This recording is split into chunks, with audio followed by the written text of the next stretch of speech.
Hello, we're doing checkpoint 3.6. This is from section 3.2.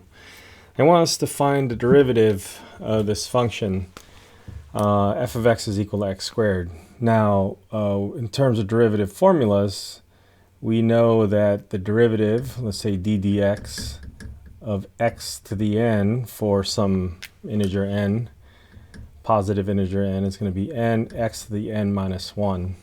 Now, that's the rule that was derived that we can use. In this case, the derivative would be 2x.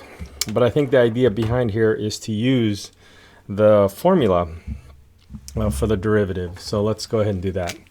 So the formula for the derivative, if you remember, the one that gives you the actual function is f prime of x will be equal to the limit as h approaches 0 of f of x plus h minus f of x all over h.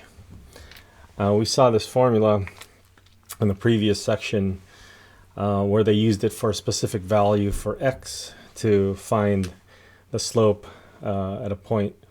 But we're doing this now for a general function, and we want to keep the derivative as a function.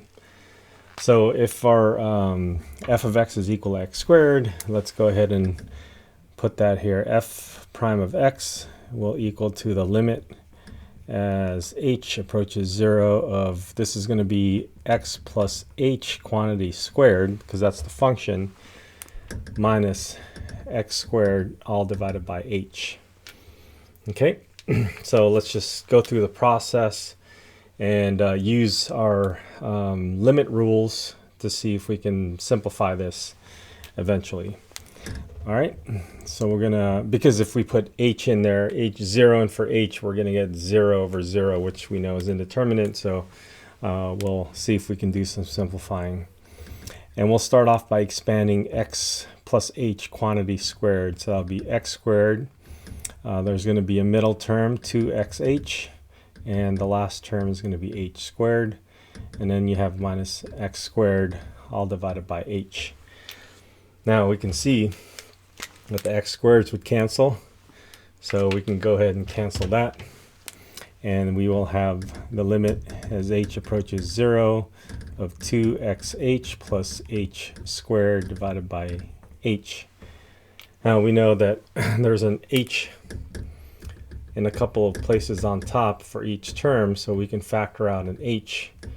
And we have a 2x plus h left over in the h, and again canceling. And so now we have the limit as h approaches 0 of 2x plus h. So now we put 0 in for h, we're just going to get 2x, which by this original formula that they're deriving in this section, the formula for the derivative of x squared is just going to be 2x to the 2 minus 1, which is 1, and that's exactly what we got. All right, so there we go. I hope that's okay, and good luck.